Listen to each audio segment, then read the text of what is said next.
Cette semaine, il y a l'air d'avoir pas mal de contenu intéressant, aussi bien côté jeux vidéo que côté cinéma. Et bonjour tout le monde, j'espère que vous allez bien et j'espère que vous êtes en forme. Bienvenue dans cette nouvelle session de l'Actu des Mouches, votre rendez-vous hebdomadaire où l'on décortique ensemble l'actualité cinéma et jeux vidéo. Au programme de cette session, un film d'action complètement barré avec un personnage principal qui ne ressent absolument aucune douleur, un drame japonais centré sur l'horreur, la stratégie et la quête de justice, et côté jeux vidéo, nous parlerons d'un jeu d'action et de survie qui se déroule dans l'Angleterre des années 50, ainsi que d'un tout nouveau action RPG de type Souls-like extrêmement attendu. Alors installez-vous bien et mettez-vous à l'aise, c'est parti. Nous commençons avec le film qui est certainement le plus barré de la semaine, il s'agit de Novocaine. You understand pain? Oh, no, stop it. Fuck! Wow, that hurt. That one hurt the most. On y retrouve l'acteur Jack Quaid en ce moment, j'ai l'impression qu'il est un petit peu partout, et ici il va incarner le rôle de Nate, une personne tout ce qu'il y a de plus banal, excepté qu'elle ne ressent absolument aucune douleur. Et suite au braquage d'une banque, la femme de ses rêves va se retrouver kidnappée et va s'en suivre une course-poursuite pendant certainement la quasi-totalité du film, où il va y avoir un savoureux mélange, j'imagine, d'action, thriller et humour noir. Sur le papier, c'est un concept qui est un petit peu con, mais j'ai envie de dire, on n'a pas vu beaucoup de films de ce genre, donc je trouve que c'est plutôt original finalement. J'espère juste que dans la bande-annonce, ils nous ont pas trop révélé de scènes en lien justement avec cette fameuse capacité à ne pas ressentir la douleur, comme notamment celle où on le voit plonger sa main dans de l'eau bouillante pour saisir une arme et agresser un ennemi. On a par exemple une autre scène où il va se retrouver avec un couteau planté dans la cuisse, l'ennemi qui va bien bouger le couteau dans tous les sens, et lui qui va commencer à dire ah merde, il faut que je réagisse, et qui va commencer à faire des ah ou ah ah. Tu sens qu'il joue complètement à la comédie, mais justement c'est assez drôle. Je pense donc que si le film réussit à trouver un juste équilibre entre fun, action et thriller, eh ben on risque de passer un bon moment devant. Et c'est marrant parce que depuis le début de l'année, tous les films qui se prennent pas trop au sérieux justement dans le style action, thriller, voire horreur, bah c'est ceux devant lesquels je passe les meilleurs moments. Donc j'ai envie de dire, continuez à nous proposer des films de ce genre. Nous enchaînons avec un drame japonais qui s'intitule Le joueur de Go. 今さら犯に戻ることもない。目を汚いたる。旦那、お手を挙げてくださいな。清廉潔白でなければ武士ではございません。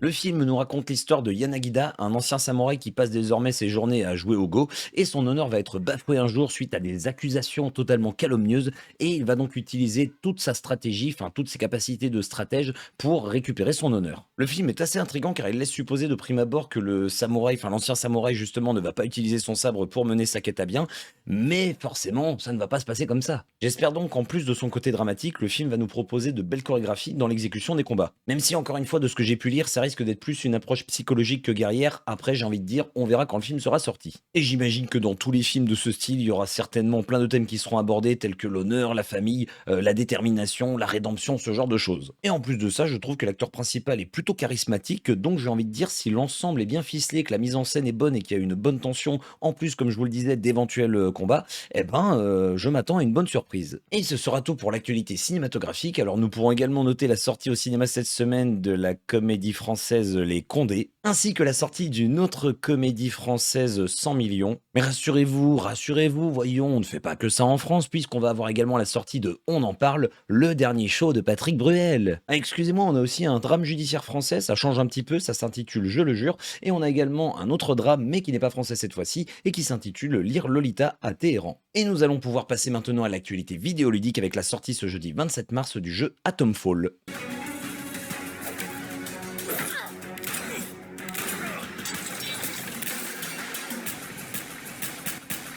You require the operator.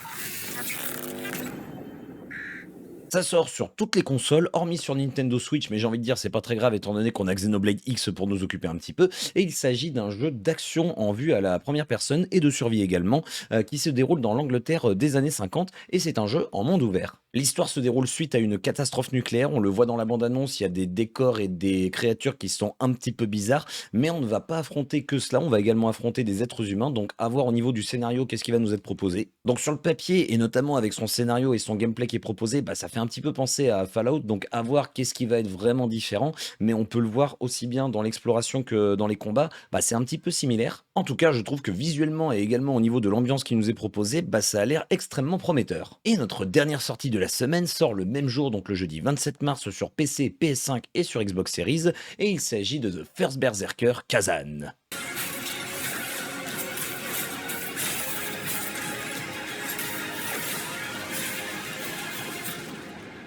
Our alliance has been formed. Il s'agit d'un action RPG de type Souls-like qui prend place dans le même univers qu'un autre jeu qui s'intitule Dungeon Fighter Online. Donc si vous connaissez, il s'agit d'un MMORPG, personnellement moi j'en avais jamais entendu parler, et l'aventure se déroule donc environ 800 ans avant les événements du premier jeu. On y incarne un certain Kazan qui est un guerrier qui a été trahi et banni, et qui est bien décidé à se venger à coups d'épée dans la gueule. Et encore je dis épée, mais il y a pas mal d'armes qui sont proposées, il y a une démo qui est disponible, alors peut-être qu'elle l'est encore actuellement, qui était très fun, honnêtement au niveau du gameplay j'ai trouvé que c'était extrêmement prometteur. Il y a de la similitude entre Wolong et Sekiro, je trouve qu'il y a un habile mélange des deux. J'ai pas encore touché au jeu Nioh, mais je sais qu'il y a pas mal de personnes qui l'ont comparé également à ce titre. Visuellement, ça a l'air vraiment pas mal du tout, et en plus de ça, ça a l'air ultra dynamique avec des animations qui a l'air extrêmement fluides. En plus de ça, on incarne un héros qui a l'air absolument badass et ultra charismatique, donc ça c'est cool. C'est un jeu qui a l'air extrêmement stylé, qui a l'air également assez sanglant, qui a l'air également assez bourrin, mais exigeant malgré tout, donc il y a un savant mélange de tout ça, et je pense très honnêtement que c'est potentiellement un jeu qui peut marquer l'année 2025. J'attends juste de voir au niveau des décors parce que dans la bande-annonce, c'est vrai qu'on évoluait uniquement dans un univers enneigé, donc à voir qu'est-ce qui va nous être proposé dans le rendu final. Dans tous les cas, c'est un jeu que je ferai certainement cette année en live sur ma chaîne Twitch. Je rappelle encore une fois, vous avez le lien dans la description si vous voulez nous rejoindre. Et nous en avons terminé pour l'actualité vidéoludique, mais nous pourrons quand même noter la sortie de quelques autres jeux cette semaine, notamment le jeu Wednesdays qui n'a pas l'air joyeux du tout. C'est un film qui mélange à la fois bande dessinée et jeux vidéo et qui traite d'un sujet assez sensible, à savoir les abus sexuels. Nous avons également la sortie cette semaine d'un jeu d'action RPG chinois qui s'intitule AI Limit, et j'ai envie de dire,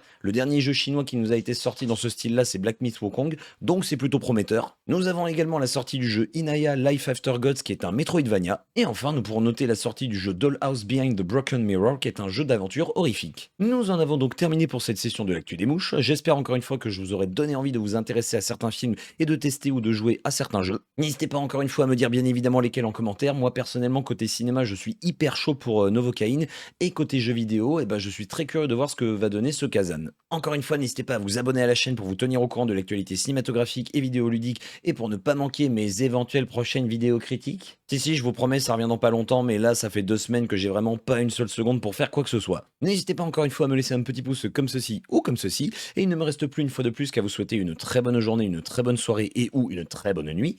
Comme d'habitude, prenez soin de vous, et bisous tout le monde.